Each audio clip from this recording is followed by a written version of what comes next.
And up in front of you, I've now got the 3rd Avenue Bridge. You look at the left side of the bridge, you notice a lovely mosaic of an Indian garden scene, all hand-painted on ceramic tile.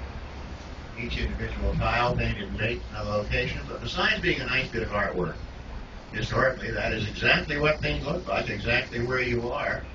About 107 years ago, when the Indians were flying this very same route in their old dugout canoes, and all of this around you was at that time nothing more than marshy swampland, as the natural eastern edge of the Everglades before man and machine pushed all of that 35 miles to the west. Now, of course, everything's all brand new. And the area we're in is even newer than that. Everything from where I picked you up to where we are, 13 short years ago, was nothing but blighted warehouse district, and nobody wanted any part of it. Now, as you've certainly noticed, it's some of the more valuable real estate in town, but all brand new. And you've noticed that we have a lot of boats. Yes, we do. Fort Lauderdale's other nickname is the yachting capital of the world. That one's pretty easy to justify, as we have here over 66,000 boats that belong to the natives. That does not include the tourist and transient boats that come here from all over the country and all over the world to visit. That also does not include the many thousands of vessels that are registered out of the state and or out of the country for tax purposes, which many of them are.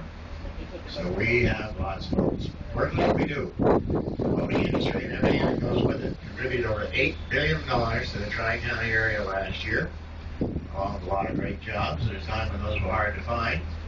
Up behind me are 10 major shipyards that cater to the multi-million-dollar boats I was showing you all day long. And when one of these millionaires wants his boat cleaned, painted, fixed, or repaired, he wants it done right now. And anybody that can spend 50 or 60 million bucks on a boat does not have the word patience in their vocabulary.